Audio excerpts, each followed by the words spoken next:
الحمد للہ وکفا وسلام علی حبیبہ المصطفیٰ اما بعد فاعوذ باللہ من الشیطان الرجیم بسم اللہ الرحمن الرحیم ان اللہ وملائکتہ یصلون علی النبی یا ایہا الذین آمنوا صلوا علیہ وسلموا تسلیما اللہم صل علی سیدنا محمد معدن الجود والکرم وآلہ واصحابہ الکرام وابنہ الکریم وبارک وسلم صلاة دائمة سرمدا ابدا بحمدہ تعالی وبکرم مصطفیٰ صلی اللہ تعالی علیہ وسلم۔ آج کی شب میں قرآن عظیم کے 2/3 حصے یعنی 20 پارے مکمل ہو چکے ہیں۔ قرآن عظیم کا بس 1/3 حصہ تلاوت کرنا رہ گیا۔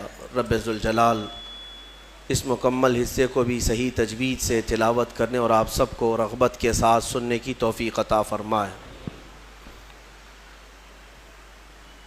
رمضان کے انتظار میں تھے، رمضان آ بھی گیا اور بس چند دنوں کا مہمان رہ گیا۔ آج رمضان المبارک کی 17ویں تاریخ ہے اور یہ ایک بہت ہی عظیم یادگار دن ہے۔ آج کا یہ دن اور آج کی یہ شب ہم اسلام کی پہلی جنگ غزوہ بدر، شہدائے بدر، اصحاب بدر کے نام آج کی ہم یہ محفل کو منسوب کرتے ہیں، اس لیے کہ جو اصحاب بدر رضوان اللہ تعالیٰ علیہ مجمعین ہیں ان کی بڑی فضیلت آئی ہے، قرآن میں ان کا ذکر آیا اور اللہ تبارک و تعالیٰ نے ان کے متعلق فرمایا کہ بدر کے میدان میں بہت تھوڑی سی تعداد میں تم تھے لیکن اللہ نے تمہاری مدد کی۔ وَلَقَدْ نَصَرَكُمُ اللَّهُ بِبَدْرٍ وَأَنْتُمْ أَذِلَّةٌ، تم بہت کم تھے تعداد میں اور اللہ نے تمہاری مدد کی۔ فَلَمْ تَقْتُلُوهُمْ وَلَكِنَّ اللَّهَ قَتَلَهُمْ، اللہ فرماتا ہے جب تم دشمنوں کو مار رہے تھے تو تم نے نہیں قتل کیا، اللہ نے قتل کیا۔ صحابہ کے کام کو اللہ نے اپنا کام قرار دیا۔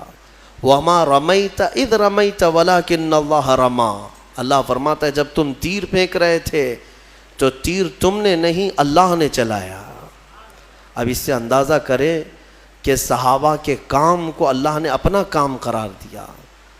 تو یہ اصحاب بدر رضوان اللہ تعالیٰ علیہ مجمعین کا ذکر خیر باعث برکت ہے اور بہت سارے امور کے لیے یہ اکسیر ہے۔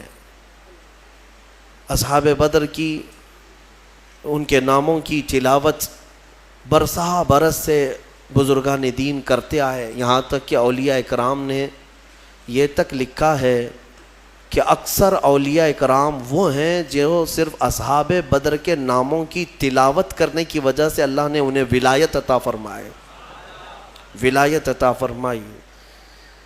بہرحال آج ہم اس جنگ عظیم کے متعلق تھوڑی سی گفتگو آپ کے سامنے رکھتے ہیں۔ تاریخ دہرائی جاتی رہے گی اور ہم اپنے بچوں میں یہ باتیں اس لیے منتقل کرتے رہیں گے کہ الحمدللہ ہمارا ماضی استقامت سے بھرا ہوا ہے، ثبات سے، نہ ٹلنے والے نوجوانوں سے۔ تاریخ ہماری روشن ہے، بس فرق صرف اتنا ہو گیا ہے کہ ہمارا نوجوان اپنے اسلاف اور اپنے بزرگوں کی تاریخ کی بجائے ایسے ویسوں کی تاریخ پڑھنے لگ گیا جس کے بعد اس کا دل خود ہی کمزور ہو گیا اور بزدلی کا شکار ہونے لگا۔ اللہ کے حبیب صلی اللہ تعالیٰ علیہ وسلم مکہ مکرمہ میں 13 سال تک دعوت و تبلیغ فرماتے رہے، یہ سب کو پتہ ہے۔ جب آپ کی عمر مبارک 40 سال کی ہوئی تو آپ نے اعلان نبوت فرمایا، لوگوں کو جمع کیا اور کہا میں اللہ کا آخری نبی ہوں، تم سب دوسرے معبودان باطل کو چھوڑو اور ایک خدا کی عبادت کرو۔ یہ میرے رسول پاک صلی اللہ علیہ وسلم کی دعوت کی ابتدا تھی۔ لیکن اس دعوت کے ابتدا میں ایسا نہیں ہے کہ مکہ والوں نے ہاتھوں ہاتھ اس دین کو لے لیا ہو، مخالفتیں کی، مذاق اڑایا، تکلیفیں دیں، اذیتیں دیں۔ جو حضور پاک صلی اللہ تعالیٰ علیہ وسلم پر ایمان لاتا اسے بڑی مشقتوں سے گزرنا پڑتا۔ تو یہ جو ایام تھے مکہ کے 13 سال کے بڑی مصیبتوں سے گزرے، یہاں تک کہ کئی دن تک تو اس میں چھپ کر کے تبلیغ کرنی پڑی، اور کچھ صحابہ انہی دنوں میں شہید بھی ہوئے۔ بیچ میں ایک وقت وہ بھی آیا جب رسول کریم صلی اللہ تعالیٰ علیہ وسلم کی عمر مبارک 50 سال کی ہے، نبوت کا یہ 10واں سال ہے اعلان نبوت کا، اور رسول کریم صلی اللہ تعالیٰ علیہ وسلم کا مکمل سوشل بائیکاٹ کر دیا ان لوگوں نے، مکہ والوں نے، سماجی بائیکاٹ، ایسے کہ کوئی حضور سے اور ان کے خاندان سے نہ مل سکتا ہے، نہ سلام کرے گا، نہ کلام، نہ مصافحہ، نہ لین دین، کچھ بھی نہیں کر سکتا۔ پورے خاندانوں نے مل کر کے حضور کا بائیکاٹ کیا، اور نبی اکرم صلی اللہ تعالیٰ علیہ وسلم شعب ابی طالب، ایک گھاٹی ہے، شعب کہتے ہیں ایک علاقے کو پہاڑیوں کے بیچ میں، نبی مکرم صلی اللہ تعالیٰ علیہ وسلم اپنے خاندان سمیت ان گھاٹیوں میں 2 سال کا عرصہ گزارے۔ ان 2 سالوں میں فاقے ایسے آئے کہ پتے کھا کر رہنے پڑے، درخت کے پتے، اور کبھی کبھار چمڑوں کو ابال کر کے کھانا پڑا۔ یہ جو 2 سال گزرے، اب میں آپ کو بتاتا ہوں، مکہ والوں نے خوب اذیتیں دی، مشقتیں، تکلیفیں، ساری چیزیں دی۔ اب میرے آقا صلی اللہ تعالیٰ علیہ وسلم کو حکم ہوا ہجرت کا، 13واں سال تھا نبوت کا، حضور پاک صلی اللہ علیہ وسلم مکہ سے ہجرت کر کے مدینہ تشریف لے گئے۔ توجہ چاہتا ہوں آپ کو، یہ جنگوں کے متعلق جو بہت سارے پروپیگنڈے پھیلائے رہتے ہیں کہ اسلام صرف جنگوں سے پھیلا ہے، ان کے ہاں جہاد ہی جہاد ہے۔ کیوں کیا ہے جنگ اور کیوں ہوئی ہے جنگیں؟ جہاد ہوئے کیوں ہیں؟ میں آپ کو بتاتا ہوں۔ حضور پاک صلی اللہ تعالیٰ علیہ وسلم مکہ چھوڑ کر کے گئے، 13 سال ان کی مصیبتیں برداشت بھی کیا، غلام صحابہ حضور کے مار بھی کھائے، پیٹے گئے، کئی شہید بھی ہوئے۔ اب وطن بھی چھوڑ دیا، اب بچا کیا؟ گھر چھوڑ دیا، وطن چھوڑ دیا، جائیداد چھوڑ دیا، خاندان چھوڑ دیا، اور جو حضور کے چاہنے والے صحابہ تھے انہوں نے بھی مکہ چھوڑ دیا، مدینے چلے گئے۔ اب مدینے کیوں گئے تھے؟ کہ سکون سے رہ سکیں۔ 450 کلومیٹر دور جا چکے میرے آقا صلی اللہ علیہ وسلم مکہ والوں سے، لیکن مکہ والوں کی شرارت تو دیکھیں۔ یہ جتنے کفار و مشرکین ہیں ان کو پیدائشی کیڑے ہوتے ہیں، ایمان والوں کو ستانا ان کے خمیر میں ہوتا ہے۔ یہ ایسا نہیں ہے کہ ان کو چھیڑو تو یہ ہمیں پریشان کرتے ہیں، بلکہ نہ چاہتے ہوئے بھی یہ چاہتے ہیں کہ ایمان والوں کو چھیڑ خانی کرتے رہیں، کسی طرح سے ان کو تکلیف دیتے رہیں۔ پہلے سے یہ چیز ان کی خمیر میں رہی ہے۔ مکہ کے مشرکین کے پاس اب بیس کیا تھا حضور سے لڑنے کا؟ کوئی چیز تھی؟ حضور تو وطن بھی چھوڑ دیے، اپنا گھر چھوڑ دیا، صحابہ بھی چلے گئے۔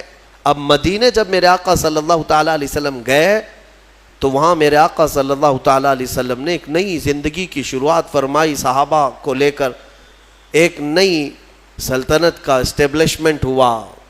لیکن ایسے نہیں ہے کہ باضابطہ طور پر کوئی بادشاہت ہو، نہیں، بلکہ مسجد بنائی گئی، باضابطہ اسلام کا ایک تبلیغی دور کا نیا آغاز ہوا۔ اب ان ظالموں نے وہاں پر بھی سکون سے رہنے نہیں دیا۔ مکہ کے کفار کیا کرتے؟ ایک ایک جتھا بنا کر کے آتے تھے، ٹولے لے کر کے، اور جب صحابہ کرام مدینے کے کھجوروں کے باغیچے میں کام کر رہے ہوتے تو جا کر کے ان کو مار دیتے یا ان کے درخت جلا دیتے اور پھر بھاگ جاتے تھے مکہ۔ یہ شب خون مارنا اس کو کہتے ہیں۔ کہاں جا کر کے کر رہے تھے؟ مدینے جا کر کر رہے تھے۔ اب مجھے بتاؤ کیڑے کس کے پاس ہیں؟ بہت میں سوچ سمجھ کر کے بات کر رہا ہوں، توجہ چاہتا ہوں۔ ہمیشہ سے مشرکین کی فطرت یہ ہوتی ہے کہ ایمان والوں کو چین و سکون سے رہنے نہ دیا جائے، پھر سارا الزام ان کے اوپر ڈالا جائے بعد میں کہ مسلمان چھیڑتے ہیں، مومنین چھیڑتے ہیں۔ بلکہ ہر جگہ کی تاریخ میں آپ دیکھیں، ابتدا چھیڑ خانی کی شیطان ہی کرتا ہے، اور شیطان کی یہ جماعت ہی کرتی ہے۔ صحابہ کرام کو بار بار چھیڑنا۔ اب مجھے بتاؤ، جو لوگ سب اپنا وطن چھوڑ کر آئے، گھر بار چھوڑ کر آئے، ایک نئے وطن میں رہ رہے ہیں، تب بھی تم انہیں سکون سے نہیں رہنا دینا چاہتے ہو۔ اب ان کے پاس آپشن کیا ہے؟ بتاؤ، ان کے پاس آپشن کیا ہے؟ اب وہ صحابہ اپنے جان مال اور اپنے مدینے کی حفاظت کے لیے لڑیں گے نہیں تو کیا اب بھی پتھر کھاتے بیٹھے رہیں گے؟ صحابہ اکرام رضوان اللہ تعالی علیہ مجمعین کو مدینے جانے کے بعد حکم ہوا وَأَنذِرْ عَشِيرَتَكَ الْأَقْرَبِينَ. اللہ تبارک و تعالیٰ نے اب یہاں پر حکم فرمایا اے رسول پاک صلی اللہ تعالیٰ علیہ وسلم آپ اپنے اقربا کو خوف دلائیں، ڈر سنائیں.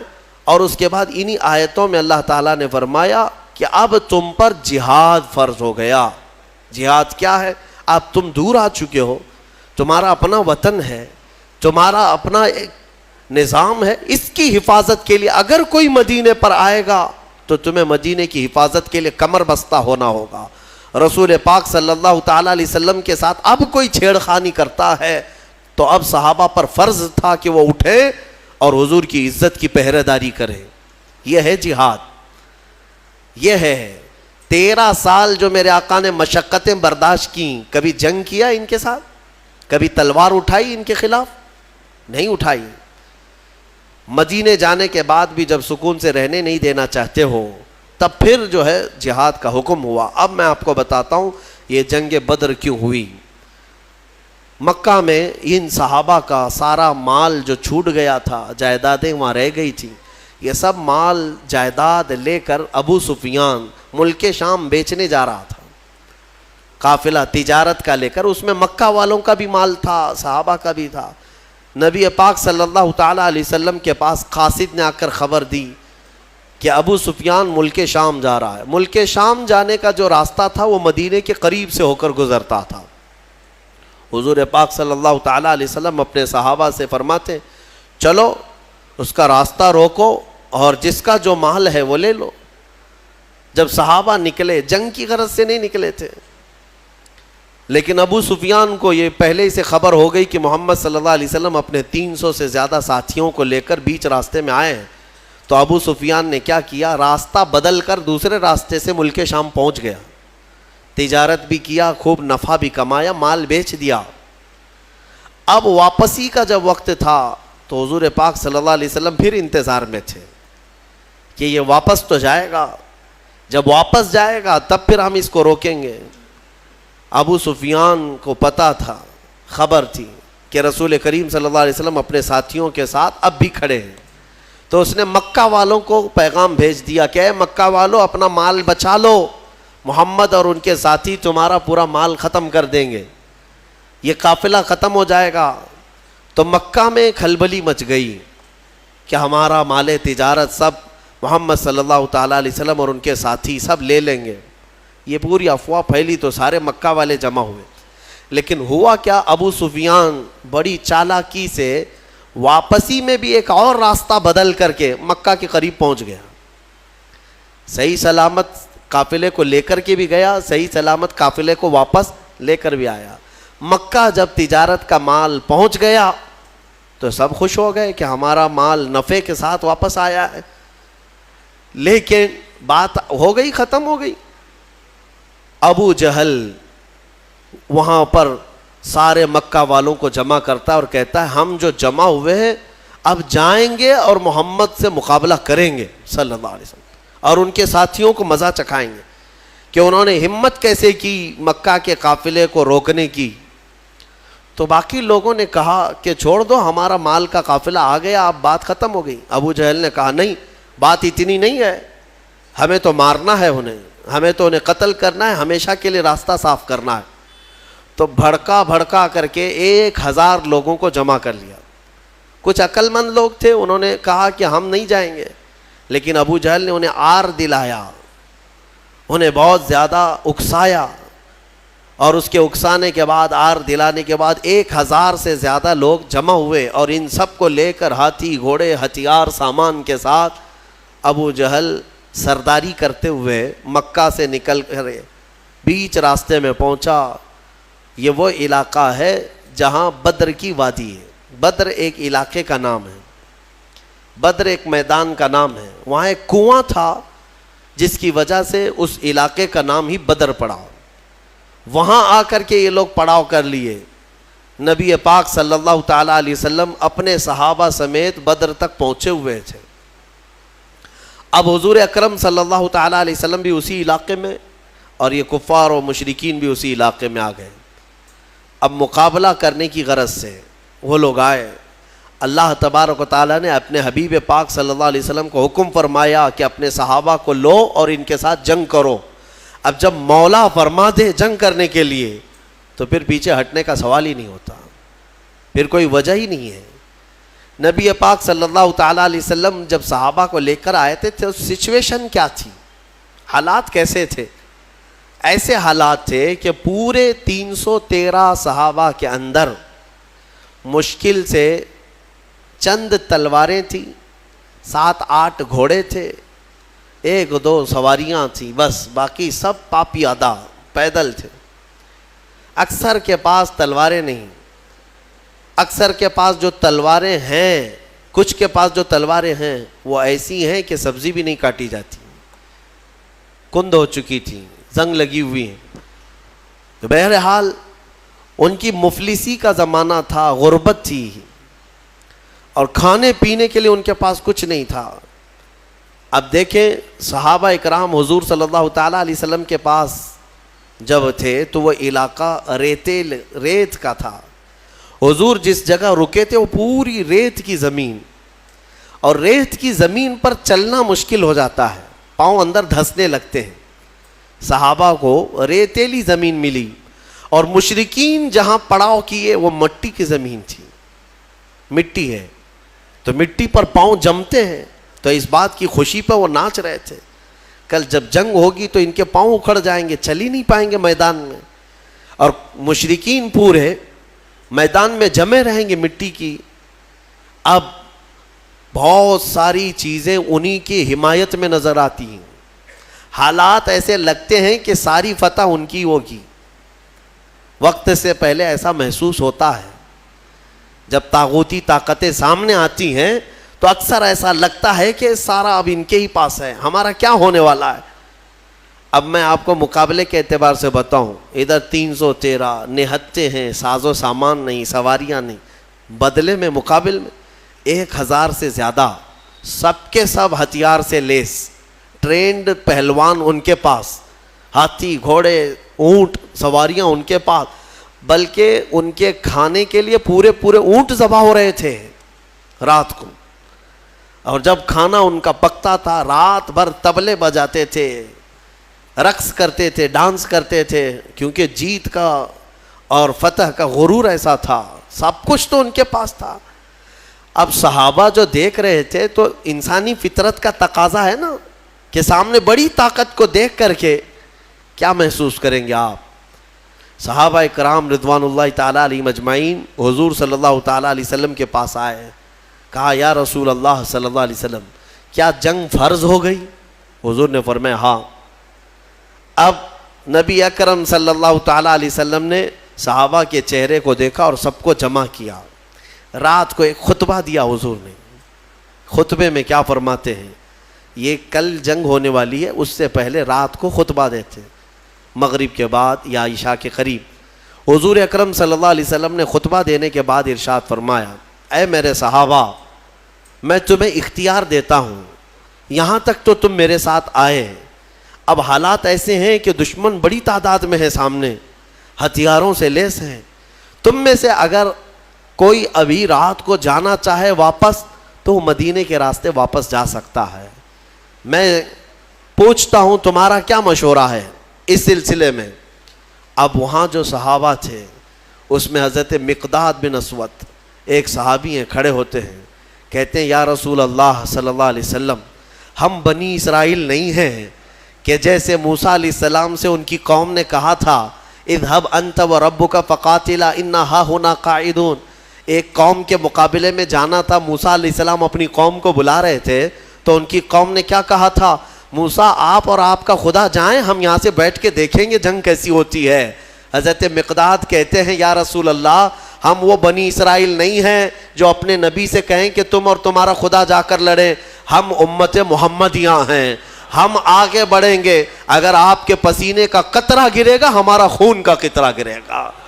نبی اکرم صلی اللہ تعالیٰ علیہ وسلم کے بعد صحابہ ایک کے بعد دیگرے کھڑے ہوتے رہے اور پھر کہنے لگے یا رسول اللہ، ہمارے ماں باپ، ہمارے اولاد، ہمارے مال و متاع سب آپ پر قربان ہے، یہاں آنے کے بعد پیچھے ہٹنا یہ جوانوں کی شان نہیں ہے۔ صحابہ کے اندر وہ جوش تھا، وہ جذبہ تھا، نہ صحابہ نے کبھی ہتھیاروں کی طرف دیکھا، نہ تلواروں کا دیکھا، نہ ساز و سامان دیکھا، بلکہ صرف دیکھا محمد ہمارے ساتھ ہیں، رسول پاک صلی اللہ علیہ وسلم ہمارے ساتھ۔ اب سنو، اللہ کے نبی صلی اللہ تعالیٰ علیہ وسلم نے تسلی کے لیے کیا فرمایا؟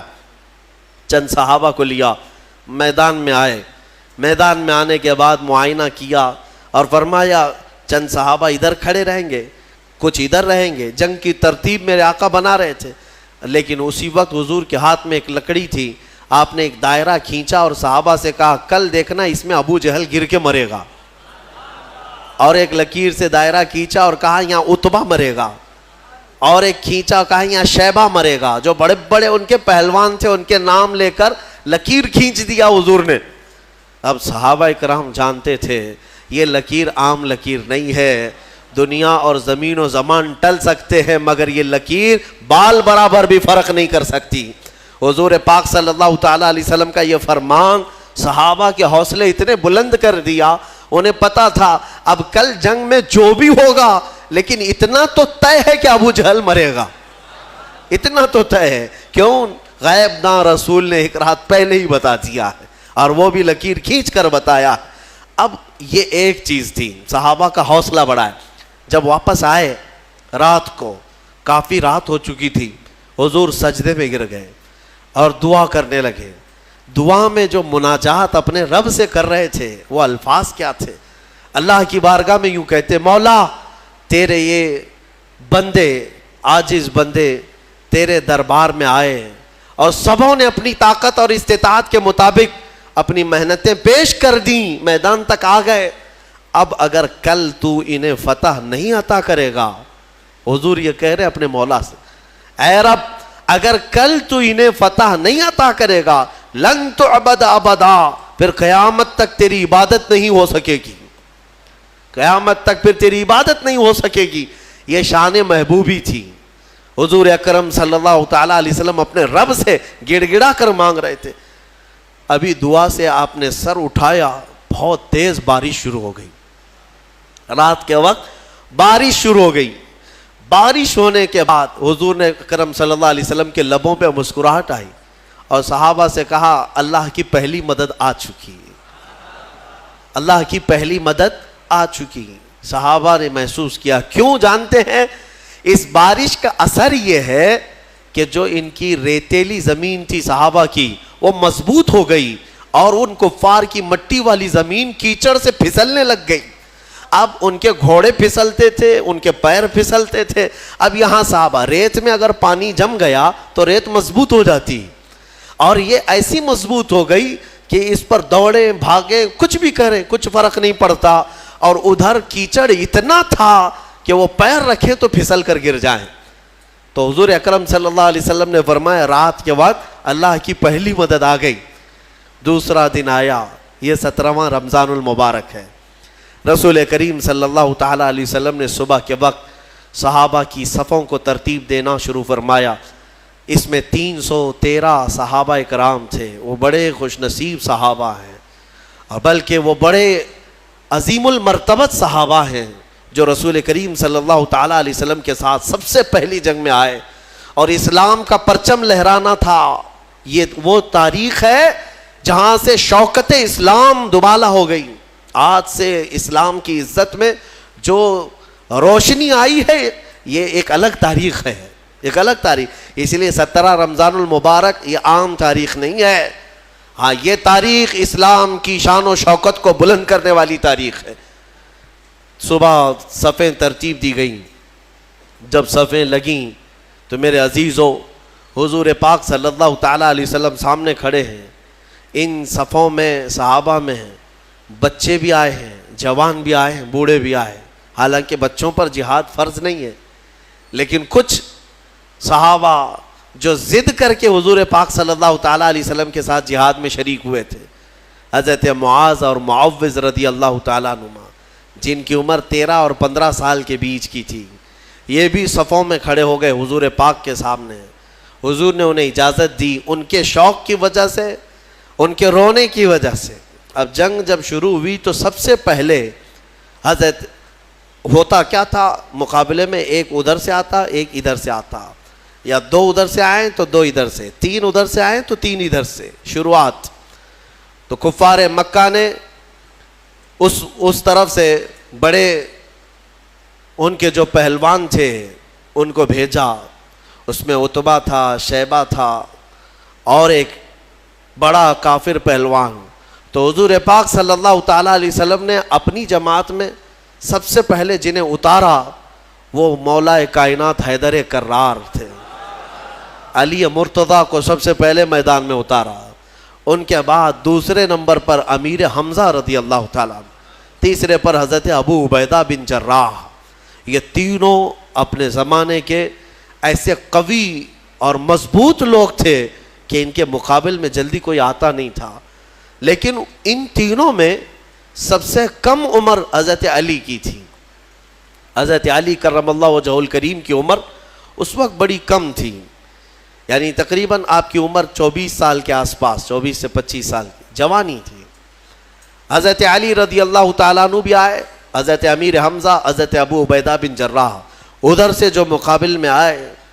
تو سب سے پہلے جب مقابلہ ہوا تو حضرت امیر حمزہ رضی اللہ تعالیٰ عنہ کے مقابل میں جو آیا تھا وہ ایک ہی وار میں ختم ہی ہو گیا، اور حضرت علی کے مقابل میں جو پہلوان آیا اس نے لڑنے سے انکار کیا، کہا کہ میں بچوں سے نہیں لڑوں گا، میرے مقابل کا کوئی بڑا آدمی بھیجا جائے، کیونکہ حضرت علی کی عمر چھوٹی تھی۔ اس نے کہا کہ میں چھوٹی عمر والوں سے، بچوں سے نہیں لڑوں گا۔ حضرت علی رضی اللہ تعالیٰ عنہ نے اس وقت فرمایا محمد صلی اللہ تعالیٰ علیہ وسلم کے غلاموں کے بچوں سے پہلے نپٹ لے، بڑوں کو بعد میں بھیجا جائے گا۔ اور وہ کیا نپٹتے، کیا مولا کائنات حیدر کرار کبھی وہ ان کے سامنے کوئی مقابل میں آ سکا؟ یہاں تک کہ خیبر کے جنگ کے موقع پر فرمایا گیا حضرت علی کے سامنے جب مرحب ایسا پہلوان آیا تھا جو 1000 آدمیوں سے تنہا لڑتا تھا، وہ حضرت علی کے سامنے آیا تھا، وہ بھی لوہے کی ٹوپی، اس کی سب سے مشہور ٹوپی تھی لوہے کی، پہن کے رہتا لوہے کا زرہ، اور حضرت علی اس کے مقابل میں آئے۔ اس وقت حضرت علی کی حالت تو یہ تھی کہ آنکھیں لال ہو گئی تھیں، آشوب چشم کی بیماری تھی اور بخار تھا، بخار بھی ہے اور آنکھیں لال تھیں وہ خیبر کے موقع پر۔ تب حضرت علی نے مرحب کے ساتھ جو مقابلہ کیا وہ ذوالفقار حیدری، جو تلوار ہے آپ کی، اٹھا کر جو مرحب کے سر پر مارا تھا تو وہ لوہے کی ٹوپی تک 2 ٹکڑوں میں تبدیل ہو چکی تھی۔ وہ وار کیا تھا، حضرت علی رضی اللہ تعالیٰ عنہ کے وار سے کوئی بچ پائے گا؟ یہاں بدر کے میدان میں بھی جو آیا وہ تھوڑی ہی دیر میں مقابلہ کرتے کرتے حضرت علی کے ایک وار میں اس کی گردن ہوا میں اڑی اور نیچے آئی۔ یہ وہ منظر تھا جب پیچھے جو صحابہ تھے انہوں نے دیکھا تو بلند آواز سے نعرہ تکبیر بلند کیا تھا اور پورا میدان گونج اٹھا تکبیر کی آواز سے۔ اسی کو تو اقبال نے کہا تھا کفر دم توڑ دے گا ٹوٹی ہوئی شمشیر کے ساتھ، کفر دم توڑ دے گا ٹوٹی ہوئی شمشیر کے ساتھ، گر تم نکل آ جاؤ ایک بار نعرہ تکبیر کے ساتھ۔ وہ تکبیر کی آواز وہی تھی جو صحابہ، ان کی تلواریں کیا تھی۔ اس کے بعد مقابلہ شروع ہوا، شروع میں ایک کے بعد دیگرے ہوتے تھے، پھر گھمسان کی لڑائیاں، یعنی صفوں کی صفیں آپس میں مل جاتی۔ اب یہ مقابلہ اس قدر سخت ہو گیا کہ دوپہر کے وقت، دوپہر کے وقت اللہ تبارک و تعالیٰ نے 3000 فرشتوں کو اتارا۔ قرآن میں اذ تقول للمؤمنین الن یکفیکم ان یمدکم ربکم بثلاثۃ آلاف من الملائکۃ منزلین۔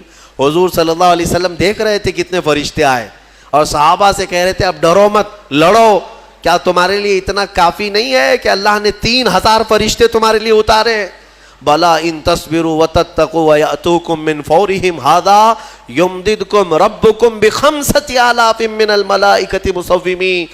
اللہ فرماتے ہیں ہاں کیوں نہیں، جب تم لوگوں نے صبر کیا، استقامت سے کھڑے رہے میدان میں، تو مولا نے اپنی جانب سے مدد کرتے ہوئے 5000 فرشتوں کو اتارا۔ جس وادی میں یہ فرشتے اترے تھے نا، بدر کی وادی میں، جبل ملائکہ، وہاں ایک پہاڑ ہے، ایک پہاڑ ہے، وہ پتھر کا پہاڑ، لیکن آج اگر آپ جا کر دیکھیں گے تو پورا ریت کا پہاڑ ہے، آس پاس پورے پتھروں کے پہاڑ، بیچ میں ایک ریت کا پہاڑ ہے، اور وہ بھی ریت ایسی کہ چھنی میں بھی چھانو تو چھن جائے، یعنی رکے گی نہیں، اتنی باریک سافٹ، اور ایسا لگتا ہے جیسے اس کا نقشہ کسی نے بنا کر رکھا ہے۔ اتنے سالوں سے وہ پہاڑ اسی طرح ہے۔ بتایا جاتا ہے کہ وہ فرشتے اس پر پہاڑ پر اتارے گئے تھے۔ اب 5000 فرشتے جب بدر کے میدان میں آئے تو کفار و مشرکین کی درگت کیا ہونی ہے۔ میرے عزیزو، یہ جنگ شام تک نہ چلی، بلکہ 70 کافر مارے گئے صحابہ کے ہاتھوں، اور مومنین کے صرف 13 مارے گئے، 13 کی شہادت ہوئی۔ 14ویں ایک صحابی تھے جو زخمی ہو گئے اور راستے میں ان کا انتقال ہوا۔ کل ملا کر کے 14 شہید ہوئے صحابہ 13 جنگ میں، اور ان 13 میں تو 2 بچے ہیں، حضرت معاذ اور معوذ، باقی 11 جوان۔ آپ اندازہ کریں 313 کی جماعت لے کر کے گئے تھے اور 1000 ادھر سے آئے تھے، پھر بھی 70 ان کے مارے گئے، 70 پکڑے گئے قیدی بن کر کے، اور ادھر صرف 13 میں سے اگر جوانوں کو دیکھا جائے تو 11 صحابہ اکرام کی شہادت ہوئی۔ اور یہ فتح مبین ایسی تھی کہ شام ہونے سے پہلے میرے آقا صلی اللہ تعالیٰ علیہ وسلم میدان میں سجدہ ریز تھے اور یوں عرض کر رہے تھے کہ مولا تو نے اپنا وعدہ پورا کر دیا، مولا تو نے اپنا وعدہ پورا کر دیا، مومنین جمے رہے۔ میں کہنا اتنا ہی چاہتا ہوں میرے عزیزوں، ایمان والے کبھی اسباب پر بھروسہ نہیں کرتے، خالق اسباب پر بھروسہ کرتے ہیں۔ ہونا یہی چاہیے کہ تم یہ مت دیکھو کہ تمہاری حیثیت کتنی ہے، تمہاری تعداد کتنی ہے۔ اگر ایمان والے ہو تو قرآن کہتا ہے کم من فئۃ قلیلۃ غلبت فئۃ کثیرۃ باذن اللہ۔ اکثر ایسا ہوا ہے کہ چھوٹی جماعتوں کو اللہ بڑی جماعتوں پر بھاری کر دیتا ہے، بھاری کر دیتا ہے۔ یہ اس کی قدرت کے فیصلے ہیں۔ ہم نے آج تک تاریخ میں دیکھا ہے مٹھی بھر جماعت کسی کی ناک میں دم کر کے رکھتی ہے، چاہے وہ وقت کا سپر پاور ہی کیوں نہ ہو، کچھ جماعتوں کے سامنے گھٹنے ٹیکنے پر مجبور ہو جاتے ہیں۔ یہ حالات آج تک چلے آ رہے ہیں۔ میرے عزیزوں، اس بدر کی وادی میں، میدان میں جو جنگ ہوئی، صحابہ نے اپنی جاں بازیاں پیش کی اور بہت ہی بہادری کے ساتھ وہ حضور اکرم صلی اللہ تعالیٰ علیہ وسلم کے ساتھ کھڑے رہے۔ اب میں آپ کو بتاتا ہوں، شام کا وقت ہوا، نبی اکرم صلی اللہ تعالیٰ علیہ وسلم اپنے صحابہ کے ساتھ میدان میں آئے۔ سارے بھاگ چکے تھے، جو بچے ہوئے تھے ساز و سامان سب چھوڑ کر بھاگے، جتنا لائے تھے مکہ سے کھانے پینے کے لیے سب میدان میں چھوڑ کر مکہ بھاگ گئے۔ 140 تو یہاں رہ گئے نا، باقی سب جان بچا کر بھاگے مکہ کی طرف۔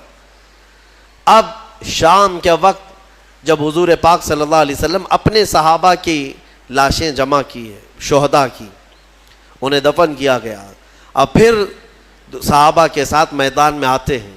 صحابہ کہتے ہیں ہم سب سے پہلے ڈھونڈ رہے تھے کہ ابو جہل کہاں مرا ہے، یا عتبہ شیبہ مرے ہیں یا نہیں مرے ہیں۔ جا کر کے دیکھا تو ابو جہل بھی مرا ہوا پڑا تھا۔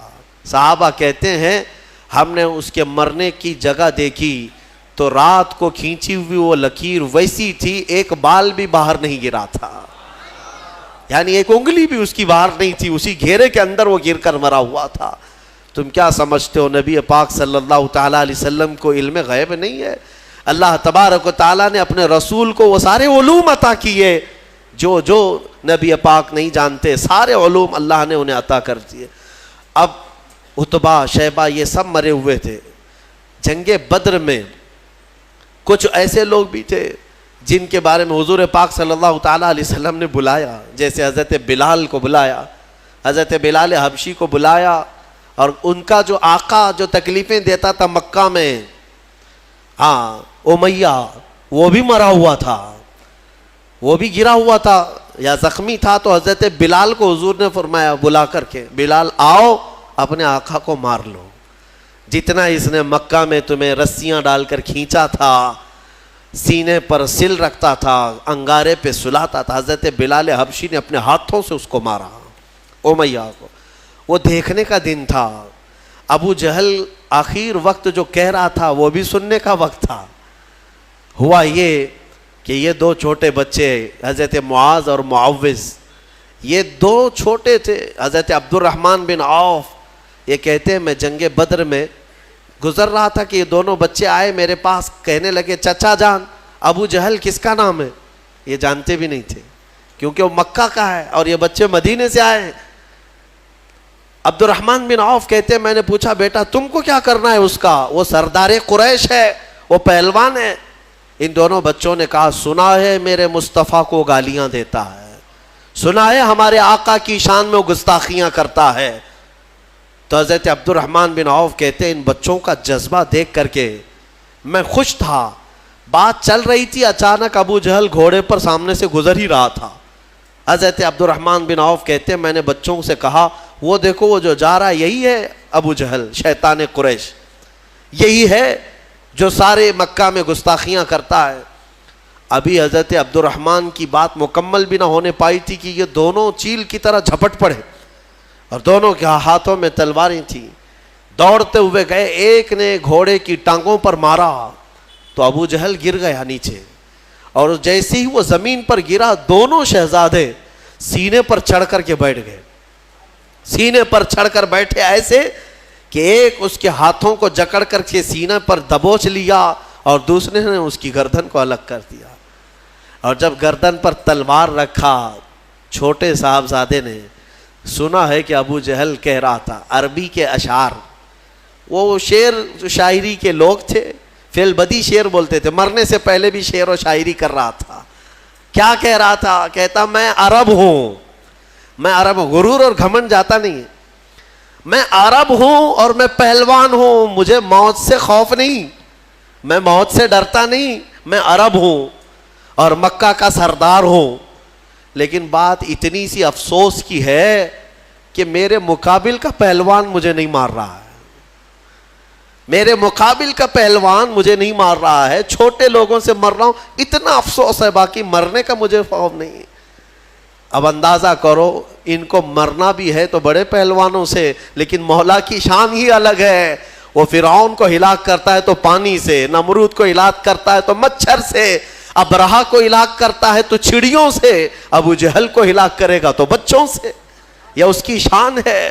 ہاں بڑے بڑے دشمنوں کو چھوٹی طاقتوں سے ہلاک کرتا ہے. انشاءاللہ العزیز یہ جتنی طاغوتی طاقتیں آج بھی حکومت اور تخت کے نشے میں ناچ رہی ہیں، انتظار کرو اللہ رب العزت کی جب پکڑ آئے گی ہلکی چونٹیوں سے مولا انہیں ہلاک و برباد کرے گا. ویسے تو یہ آ ہی گیا ہے وائرس جو نظر بھی نہیں آتا، یہ گردن میں جاتا ہے کہ دماغ میں جاتا ہے، پتہ نہیں کتنے ویریئنٹ لے کر کے آ رہا ہے. ہاں ہر مہینے نئے نئے گھونگھٹ اوڑھ کر کے آتا ہے یہ کورونا، دیکھ بھی رہے ہیں آپ. ہاں ہر مہینے نئی نئی دلہن ہے، اس کے نئے نئے جلوے ہیں. ہاں فرسٹ ہو گیا، سیکنڈ ہو گیا، تھرڈ ہو گیا، فورتھ ہو گیا، ابھی سیریز آنے باقی ہیں. اس لیے کہ کیڑا بڑا شاطر ہے، بڑا شاطر ہے، نئے نئے لباس پہن کر کے آتا ہے اور نئے نام کے ساتھ آتا ہے. میں کیوں کہہ رہا ہوں؟ اس لیے کہ اگر مولا تبارک و تعالیٰ ہلاک کرنے کے لیے اس ہلکے سے کیڑے کو بھیجا ہے تو بڑی بڑی طاقتیں بھی ان کیڑوں کے ذریعے سے ختم ہو جائیں گی، ہلاک ہو جائیں. اور آپ کو پتا ہے قیامت کے قریب یاجوج ماجوج آئیں گے، پتا ہے نا، حدیث پاک ہے. یاجوج ماجوج دو آدمی نہیں ہیں یہ کہ ایک یاجوج، ایک کا نام یاجوج ہے دوسرے کا نام ماجوج ہے. یاجوج ماجوج ایک فوج ہے، ایک فوج ہے. وہ اتنی بڑی فوج ہے کہ انسانوں سے زیادہ تعداد ان کی ہے. ابھی جتنے پوری دنیا میں انسان ہیں ان سے زیادہ تعداد ہے ان کی. یاجوج ماجوج یہ نکلیں گے، یہ کسی جگہ قید ہیں، وہ اللہ بہتر جانتا ہے. قیامت کے قریب یہ باہر آئیں گے اور پوری دنیا میں فساد مچائیں گے، ہر چیز کھا جائیں گے، ہر چیز. تمہاری ساری کھیتیاں کھا جائیں گے، تمہارے سارے غلے اناج، حتیٰ کہ تمہارے جو کھانے پینے کے جو سامان ہیں، پتیلیاں برتن، یہ تک کھا جائیں گے، سب کھا جائیں گے. تو یہ جب چل رہے ہوں گے پوری دنیا کو، ان کو مارے گا کون؟ ان کو ختم کون کرے گا؟ اتنی بڑی فوج ہے، انسان کیا مقابلہ کر پائیں گے ان کا؟ تو پھر حدیث میں یہ ملتا ہے کہ رب تبارک و تعالیٰ ان کی گردن میں کیڑا پیدا کرے گا، ان کی گردن میں کیڑا پیدا کرے گا، بہت چھوٹی قسم کا کیڑا ہوگا، اور یہ کیڑا اتنی تیزی سے پھیلے گا کہ وہ چند ہی ساعتوں میں پوری کی پوری فوج اس کیڑے کے شکار ہو کر مر جائے گی، ختم ہو جائے گی۔ یہ وائرس کا جو آج پھیلنے کا آپ دیکھ رہے ہیں، اس سے زیادہ تیز وہ پھیلے گا۔ اور میں یہاں پر یہ کہنا چاہتا ہوں، اتنی بڑی فوج کو اگر ایک ہلکے کیڑے سے مولا تعالیٰ ختم فرمائے گا تو اس کی پکڑ کو سمجھو۔ آخر بات میں یہ کہنا چاہوں گا، ایک سوال آتا ہے کہ اگر اللہ تبارک و تعالیٰ اصحاب بدر کی مدد فرما رہا ہے فرشتوں کے ذریعے، اس کے ایک فرشتے کی طاقت اتنی ہے کہ اگر وہ اتر کر صرف آواز لگا دے تو پوری شعیب علیہ السلام کی قوم ہلاک ہو گئی۔ ایک فرشتے نے چیخ مارا تھا، پوری قوم ہلاک ہو گئی۔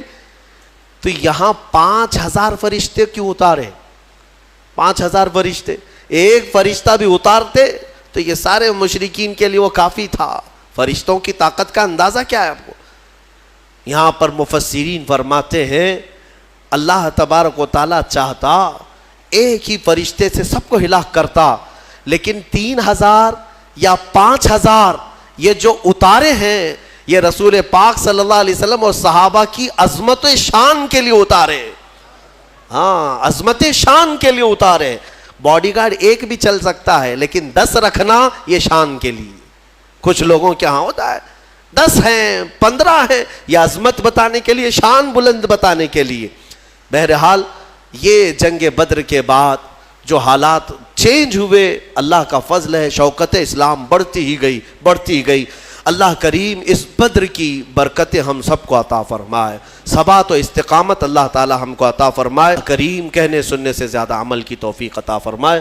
اشرف النبی الاکرم محمد المصطفیٰ صلی اللہ علیہ وسلم وآلہ واصحابہ البدریین الکرام الفاتحہ۔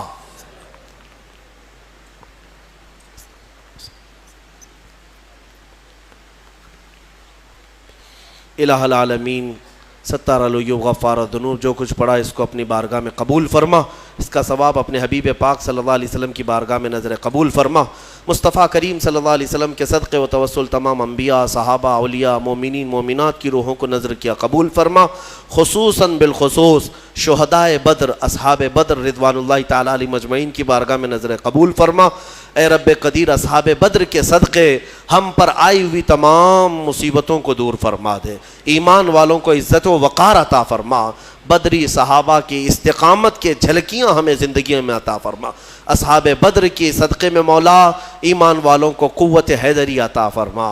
اے اللہ ان کے پاؤں میں استقلال اور ثبات عطا فرما، ہم سب کو بزدلی سے محفوظ فرما۔ ان اللہ و ملائکتہ یصلون علی النبی یا ایھا الذین آمنوا صلوا علیہ وسلموا تسلیما۔ اللہم صلی علی سیدنا محمد وآلہ واصحابہ وبارک وسلم، وصلی اللہ تعالی علی خیر خلق محمد وآلہ واصحابہ اجمعین برحمتک یا ارحم الراحمین۔